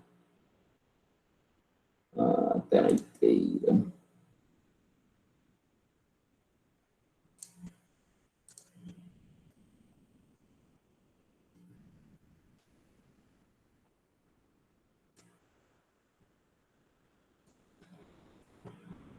Quando vocês estiverem vendo a minha tela aí, vocês, por favor, dá só um feedback. Chegou agora. Estamos vendo sim, professor Mário. Pronto, perfeito. Então, na verdade, a gente vou falar rapidamente sobre o trabalho da Sheila, que na verdade foi um aplicativo para mobile chamado L2 para surdos, tá? Então, esse trabalho foi fruto do mestrado da Sheila, que contou com a minha orientação. Então, o que é o aplicativo L2, né? L2 para surdos. Então, o L2 para surdos, ele é uma tecnologia assistiva para ensino e aprendizagem de língua portuguesa para surdos. Então, no começo do trabalho dela, a gente fez uma revisão sistemática da literatura, e aí nós identificamos essa lacuna, né? essa questão, essa problemática que a comunidade surda tem da leitura e da escrita do português. Então, e a gente começou a notar isso também dentro da nossa própria instituição, né? Então, na verdade, muitas vezes o aluno chega até a pós-graduação, o aluno surdo chega até a pós-graduação, até o mestrado, doutorado, ainda sem dominar, de fato, a escrita e a leitura da língua português, que é a língua L2, né, que é a segunda língua para o surdo. A primeira língua para o surdo é a língua brasileira de sinais, a Libras, né, isso? Então, eles comunicam a vida toda em L1 e acabam não aprendendo durante a vida de maneira satisfatória o L2, né, ou seja, a língua portuguesa. E aí o aplicativo tem sob premissa a acessibilidade, ou seja, voltada para recursos textuais e visuais, né? Visuais, considerando imagens e vídeos. E isso foi fruto também da revisão sistemática da literatura, onde nós identificamos, né, porque no começo da pesquisa dela, a gente não conhecia muito sobre o contexto de tecnologias assistivas para surdos, a gente não sabia de fato o que a gente iria produzir ao final do mestrado, né? Então, a gente fez uma profunda revisão sistemática da literatura, e, inclusive, nós notamos que os aspectos visuais eram os aspectos discutidos já na comunidade, a científica e acadêmica, a respeito de requisitos e recursos que são bastante utilizados pela comunidade surda. Então, isso nos deu um insight para que a gente pudesse não utilizar apenas recursos textuais no aplicativo, mas também recursos visuais que foram imagens, que são imagens e vídeos, né? Então, o foco principal do aplicativo é incentivar a melhora da aprendizagem de L2 utilizando L1, ou seja, incentivar a melhoria da aprendizagem de língua portuguesa utilizando a Libras para os alunos surdos, para a comunidade surda. O objetivo do aplicativo, o objetivo da Sheila não foi alfabetizar o surdo em língua portuguesa, em L2, mas simplesmente servir de instrumento para tentar melhorar, reduzir os impactos que a comunidade surda tem na aprendizagem de língua portuguesa, de L2, né? E aí, isso, né, a gente vai ver que isso tornou-se, né, a tecnologia assistiva tornou-se um suporte a esse processo de ensino-aprendizagem, tanto para o professor, né, no processo de ensino, e tanto para o aluno surdo no processo de aprendizagem. E aí eu tenho um videozinho aqui, que é um vídeo que fala rapidamente do aplicativo L2, mostra ele funcionando, mas eu vou deixar para o final, porque caso não der tempo, eu deixo só o link aqui para quem quiser conhecer. Caso der tempo, a gente apresenta aqui online, tá bom? Então, aí a funcionalidade do L2. Então, como foi concebido o L2, né? Então, na realidade, como eu falei inicialmente, a gente fez uma revisão sistemática da literatura para conhecer as características das tecnologias assistivas voltadas para surdo, voltada para o ensino e aprendizagem de língua portuguesa para surdo, e aí nós identificamos a deficiência no surdo em algumas áreas. E aí a gente construiu uma parceria entre a nossa instituição, né, entre o mestrado profissional de educação profissional, o Profept, e o departamento de letras Libras da UFES. E aí, nessa parceria, a gente teve um suporte muito grande do departamento de letras Libras, né? O departamento de letras Libras na UFES é uma licenciatura em Libras e que tem a expertise do processo de ensino-aprendizagem de L2 para surdo, através de L1. E tem também a expertise do processo do ensino do próprio L1, da própria Libras. Então, a gente levou todo esse arcabouço que nós identificamos na revisão sistemática para essa equipe do DELI, né, que é o Departamento de Letras Libras, e aí nós focamos, devido ao tempo do mestrado, né, que é uma pós-graduação de tiro curto, a gente chama tiro curto, apenas 2 anos, né, então a gente decidiu focar em duas categorias, que são metáforas e interpretação de texto. Então, isso por quê? Porque o surdo, a comunidade surda, tem uma dificuldade nas metáforas, né, ou seja, a gente vai ver daqui a pouco um exemplo disso, e na interpretação de texto. O surdo, quando ele está no processo de aprendizagem de português, ele não consegue interpretar tudo num parágrafo grande, um parágrafo completo, eles têm essa dificuldade, porque nem tudo que nós temos na língua portuguesa é traduzido totalmente para Libras. Então, existe essa dificuldade com a semântica. Então, nós decidimos focar nessas duas categorias. Isso não quer dizer que a comunidade surda não tenha outras dificuldades na aprendizagem de L2. Não, tem. O aplicativo, a gente decidiu focar nessas duas por conta de uma questão de tempo, né? Então, por exemplo, nós temos aqui uma questão, um desafio, né? Nós chamamos de desafio de interpretação de texto, onde o estudante era desafiado com um texto, né? Nós temos aí um texto simples, e ele tinha que selecionar visualmente, a imagem que corresponde àquele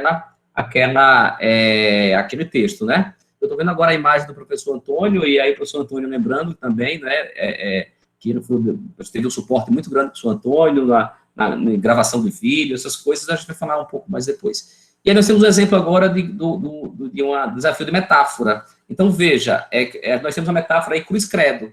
Então, se, por exemplo, um intérprete de Libra fosse traduzir essa metáfora cruz-credo, exatamente como está dizendo, o surdo iria entender outra coisa. Então, isso também é um desafio para os intérpretes de Libras. Às vezes, os intérpretes estão fazendo nossa interpretação em uma palestra, em uma aula, e às vezes o professor fala alguma coisa, e o intérprete tem que pegar aquilo que o professor falou e transformar aquilo, né, na semântica da cultura surda, da semântica da cultura da comunidade surda, porque não existe uma tradução para aquela, por exemplo, para essa metáfora, por exemplo.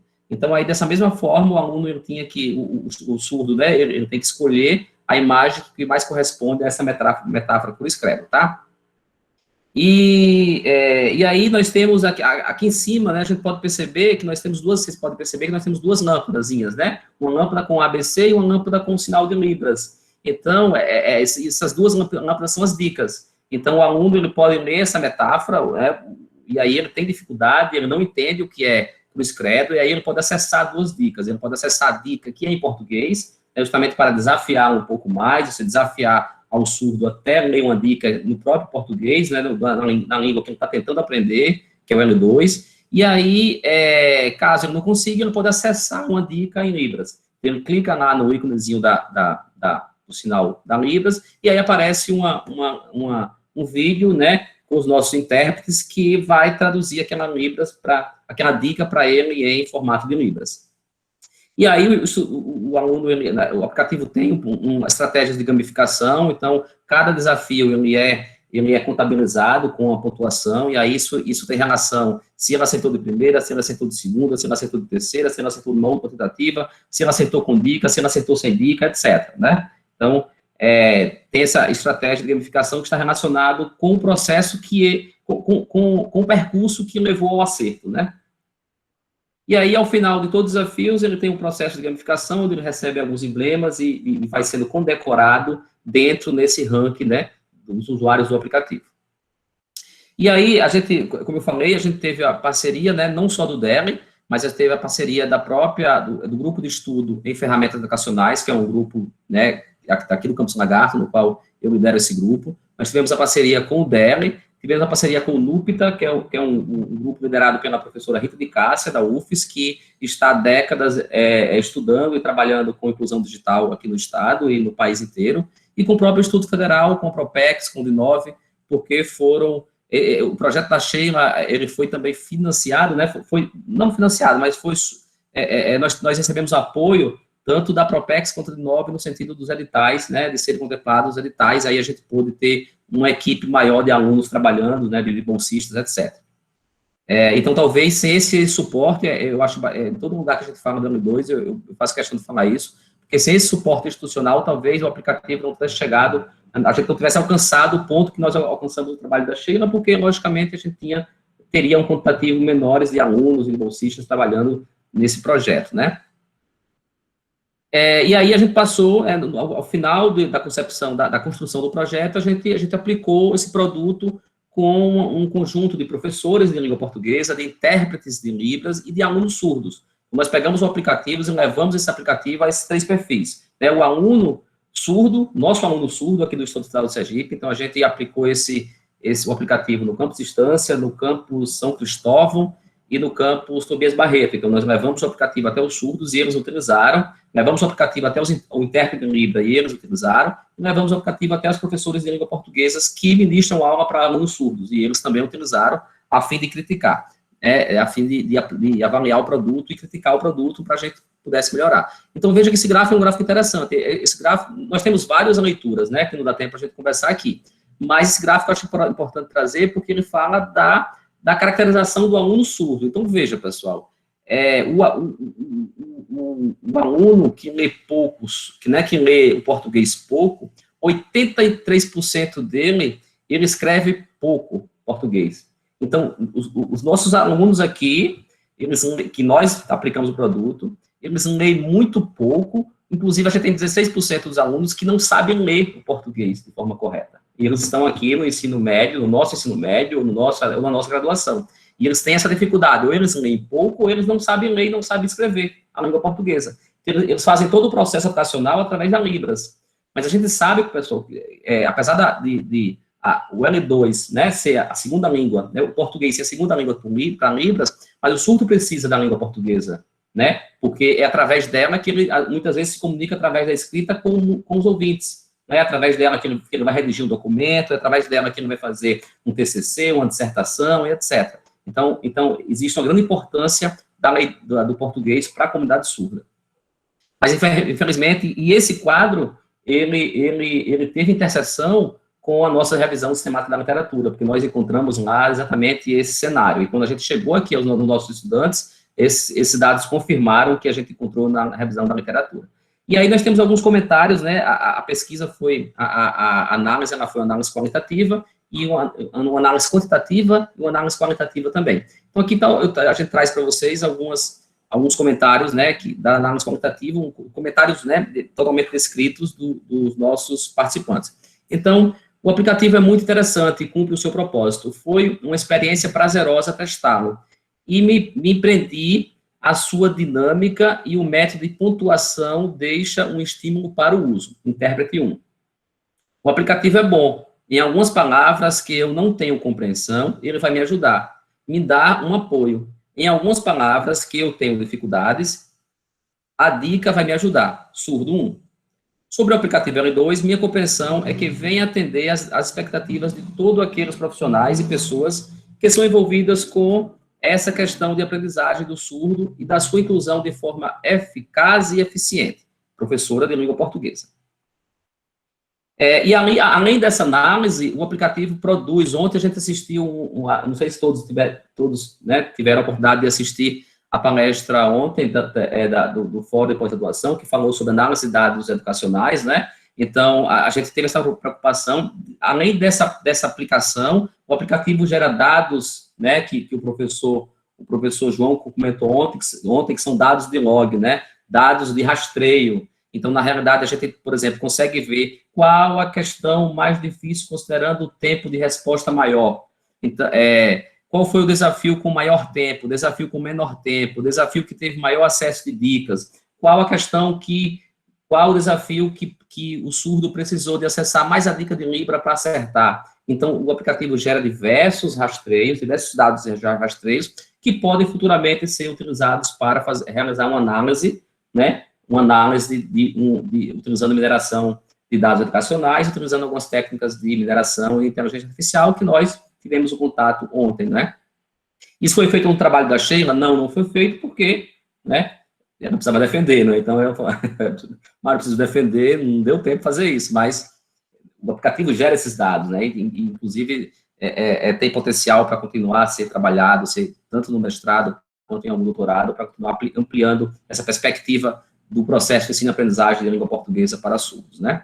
E aí a gente fez o registro, né, do software através da D9. Então, a D9, além do projeto, né, da Sheila, ter tido suporte da Propex da D9, no sentido de recursos financeiros para bolsas, etc., no final do trabalho dela, né, quando ela já tinha defendido, a gente teve o apoio da D9 também no processo de registro do software. Então, hoje o software tem registro, o software está disponível na loja de aplicativos, mas nós estamos protegidos, né? Nós protegemos, nós enquanto autores do trabalho, eu e a Sheila, e a instituição também enquanto autora do trabalho, porque nós produzimos dentro do mestrado da instituição e o produto é também da instituição, então o produto dela está protegido. Então, está disponível na loja Play Store. A gente não fez a migração para o iOS ainda, não deu tempo, mas ele está disponível apenas para o Android. E é isso, pessoal. Eu corri bem, tinha muita coisa que eu queria falar para vocês, mas o tempo é bem curto, né? Muito obrigado. Pessoal, eu só queria deixar um agradecimento aqui com o trabalho. A gente tem que fazer isso, né, a todo tempo. Tanto a gente já fez tornou público a parceria, né, no começo, mas a gente precisa agradecer muito aos nossos intérpretes em Libra, porque o processo de gravação dos vídeos, ele foi muito extenso.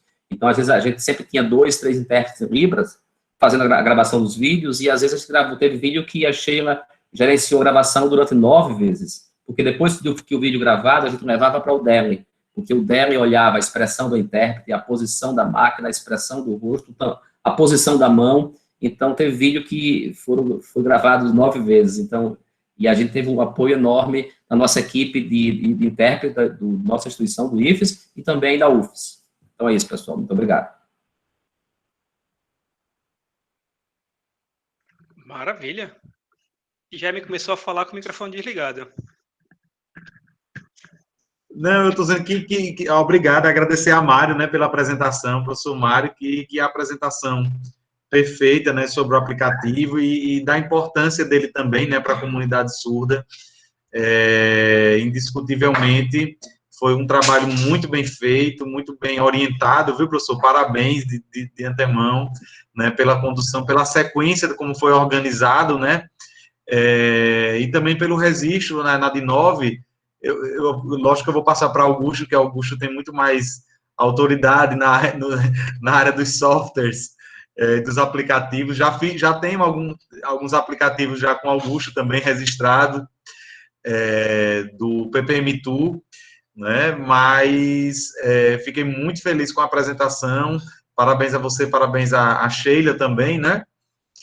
E tenho certeza que daqui a pouco eu vou entrar no Play Store e vou baixar, viu? Já vai ser minha obrigação no encerramento aqui, já baixar o aplicativo. Inclusive no turismo, eu sou professor da área de turismo do Campus Aracaju também, e a gente tem alguns alunos surdos, e eu vou apresentá-los, né, um aplicativo que eu acredito que vai ser um grande diferencial para eles. Augusto, vou passar para você comentar também. Muito obrigado, professor Jaime. Eu fico feliz de dizer também que eu tive contato com L2 há um tempo atrás, a época do registro, né? Tive a chance de ver meio que quase que em primeira mão lá o software, né? E desde aquela época já fiquei impressionado com a qualidade com que ficou o software, né? Eu baixei na Play Store à época, na Play Store não, né? Eu tive acesso ao APK que estava lá com a gente, então eu dei uma olhada, mas mais por curiosidade minha de saber como é que funcionava o sistema, né? Não por obrigatoriedade da gente olhar, a gente não precisa. E fiquei surpreso com a usabilidade dele, né? De ser muito fácil de utilizar. Inclusive, eu reconheci algumas pessoas ali do software, né? Porque lá em Socorro, nós temos alguns alunos surdos, né, e eu reconheci alguns dos intérpretes que apareceram nas fotos ali. Né. Eu queria dar os parabéns ao professor Mário e a Sheila no trabalho que foi realizado. Tá? Eu vou fazer só uma pergunta simples aqui, na realidade, com relação à usabilidade e interface gráfica. Né. Foi necessário fazer alguma modificação ou alguma adaptação na interface, especificamente por ser um usuário foco, ser um aluno surdo? Ser um usuário surdo? Então, professor Augusto, a gente não fez nenhum estudo aprofundado sobre a usabilidade e interface, né? Aprofundado. O que a gente fez foi um estudo no sentido de cores. Então, nessa revisão da literatura, a gente já encontrou alguns trabalhos que tinham essa preocupação, né? A gente encontrou trabalhos que tinham preocupação apenas com a interface e usabilidade de tecnologias assistivas para a comunidade surda. Então, a gente notou que naquele momento tinha uma área né, tem da comunidade científica que estuda apenas isso, ou seja, a usabilidade, considerando a acessibilidade, tanto da comunidade surda quanto da comunidade cega. E aí a gente, baseado nesse trabalho, a gente pegou algumas pistas em relação às cores, em relação a como as cores deveriam ficar sequenciadas, melhor dizendo, né? E aí, após a gente ter uma primeira sugestão de prototipagem, a gente levou isso até o DERLE, né? E aí a gente tinha um suporte lá do DERLE, da professora Mônica, que é chefe de departamento, a professora Alzenira, que é a chefe de departamento, e a professora Mônica, que é professora do departamento de letras libras. E aí elas validaram essa nossa montagem, essa nossa prototipagem em relação à usabilidade e às cores, e aí sugeriram nessa prototipagem algumas mudanças. Então a gente utilizou, a gente não teve um estudo a fundo realmente, e acredito que precisava, mas não era o foco da Sheila, né? Então a gente teve que passar por isso bastante rápido, mas a gente teve essa preocupação, né, baseado nesse trabalho que tinha esse foco específico, e teve essa avaliação da equipe, né, de especialista, que o DERLE era a equipe de especialista para a gente, é até hoje a equipe de especialista para a gente, e a gente teve essa validação. Inclusive, o Maia falaram, não põe essa cor junto com essa, diminua o contraste dessa cor, porque ela vai chamar atenção mais que a imagem. Então, como o surdo é muito visual, a gente teve que ter esse cuidado, principalmente nas cores, para que, por exemplo, né, um cuidado simples, para que a cor de um botão não chamasse mais atenção do que a própria imagem dentro do desafio. Professor Mário, a logomarca também foi alvo de registro? Também foi junto com o software, a logomarca? Ou não? Não, a gente fez registro apenas do software. A gente não, eu não lembro porquê, não sei se o professor Augusto lembra, não sei porquê. Eu lembro que a gente teve a primeira reunião, inclusive no primeiro PIT que a Sheila foi apresentar, a gente também apresentou a logomarca. Mas eu confesso, nesse momento, professor Jaime, que eu não lembro porque a gente, não sei se, provavelmente foi o tempo dela, né, que estava bem corrido, mas eu acho que a gente pode retomar isso agora. A gente fez o registro apenas do software. Do software, né? Abaixei, viu? Já está aqui, olha. Até onde eu lembro, professor, foi Perfeito, que bom. Vocês falaram da marca, né? Mas aí vocês resolveram. A impressão que eu tive foi que vocês resolveram primeiro proteger o software, que era algo mais urgente, o mais importante, e vocês iam dar o seguimento isso posteriormente, a defesa a proteção da marca. E provavelmente é tempo mesmo, porque a marca leva um pouquinho mais de tempo de preencher o formulário, que tem que ter umas coisas com mais detalhes. Mas aí é bom retomar isso, viu, Mário? É bom retomar isso e fazer o registro da logo também. A marca levou tanto tempo quanto o próprio software. Eu imagino. Dessa disciplina. Eu imagino. Só uma curiosidade também, professor Mário, a marca do grupo de pesquisa do qual o senhor faz parte também pode ser registrada, viu? Bom saber. Também é passível de registro do grupo de pesquisa. Não vou dar trabalho a vocês lá no Inove. Só falar com a gente lá que a gente desenrola. Na realidade, a gente às vezes fica a gente nós temos alguns colegas aqui, a professora Elza está aqui, eu estou vendo, e às vezes a gente se preocupa com essa questão científica e acadêmica, e às vezes a gente não tem essa preocupação e não tem esse tino, né, de proteger os nossos produtos, proteger a nossa produção acadêmica e científica, e esse suporte é bem interessante, porque talvez se a gente não tivesse esse suporte institucional, a gente não teria feito a proteção do software, por exemplo, né? Ele estaria na Play Store sem proteção, e, por exemplo, eu nem sabia que a gente poderia fazer isso também para a logomarca do grupo, etc. Então, isso é bacana. E só para fechar a pergunta que eu fiz, com relação à usabilidade, né?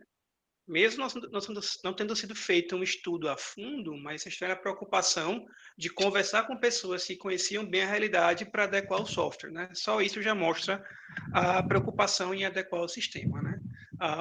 Ao usuário, já mostra a preocupação de usabilidade.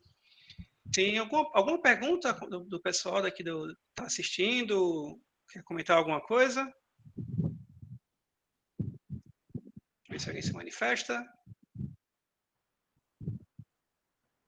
Bom, passado o silêncio que fica depois de perguntar, o povo responder, como a gente está acostumado já nas aulas, né? Que a gente pergunta e ninguém responde. Professor Jaime, vamos dar seguimento? Sim, eu acredito que agora só tem o retorno, mais um retorno de Tainara Góes. Eu acredito não sei se ela está aqui, pelos nomes das pessoas que estão aqui no chat, não tem o nome dela, não sei se tem algum outro colega que esteja substituindo. Se não, a gente já concluiu, a gente conclui aqui as apresentações e já encerra esse turno da tarde com as apresentações do Fórum de Pós-Graduação. Eu acredito que não. Então, a gente já pode encerrar, professor. Isso. Podemos partir para o encerramento. A lista de presença, logo após finalizado as apresentações aqui, a gravação, né, desse momento vai estar disponível lá no YouTube, e na descrição embaixo vão estar os links, certo? Das listas de presença. Então, vocês vão lá e já faz a sua, né, atesta lá a sua presença no link que vai estar lá na descrição do vídeo do YouTube, tá certo? E esse link vai estar disponível até sexta-feira, porque aí a gente vai dar oportunidade para todo mundo, logicamente, assistir as apresentações e também assinar a lista, tá bom?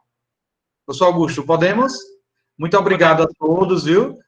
Professor Mário, professora Esté, pro Caio, né, para o Adriano, para todo mundo que apresentou aqui, parabéns a todos, e a gente espera vocês ano que vem na SNCT, no 4º Fórum de Pós-Graduação, viu? Professor Augusto, passa para você. Então, pessoal, muito obrigado pelas apresentações, e esse trabalho de hoje demonstra a importância de ter um fórum com essa discussão, para a gente conhecer o trabalho de nossos colegas e até mesmo de outras instituições, que mesmo assim podem gerar novos insights para trabalhos futuros aqui no nosso instituto. E dar os parabéns a todos que apresentaram hoje. Então, nos encontramos posteriormente em outras edições do evento e aqui mesmo na SNCT desse ano. E lembrar sempre que os melhores trabalhos, né, que é o somatório aí das apresentações dos trabalhos escritos e os trabalhos orais, eles vão ser premiados, certo? Então, fiquem atentos às listas, né, dos resultados lá no site da Apropex, no campo lá da SNCT, que aí vocês vão ter os resultados disso aí, mas eles vão ser divulgados apenas na sexta-feira, no encerramento. Então, é bom que a gente conta com a presença de vocês na sexta-feira, no encerramento, para a divulgação desses resultados, tá bom? Muito obrigado a todos. Oi. Antes de encerrar, eu vou pedir uma coisa. Se possível, vamos abrir as câmeras aqui para eu tirar um print, a nossa foto online aqui. Vamos sim. Professora Simone, Osman estava aí também, professora Elza estava também aqui. Quem puder abrir a câmera. Dani. Professora Elza. É bom que a gente vê todo mundo. Boa tarde, que bom ver vocês. Boa tarde. Boa, professora Elza. Vamos lá, se preparar. Augusto, você tira? Eu tiro aqui, pode deixar. Pronto, gente, posso ir? Foi. Vamos pensar em apertar um botão. Depois manda pra gente aí. Todo mundo sorrindo empolgado aí para sair bem na foto, né? Obrigado, viu? Beijo a vocês. Boa semana da SNCT. Um abraço. Parabéns, Adriano. Gostei. Tchau.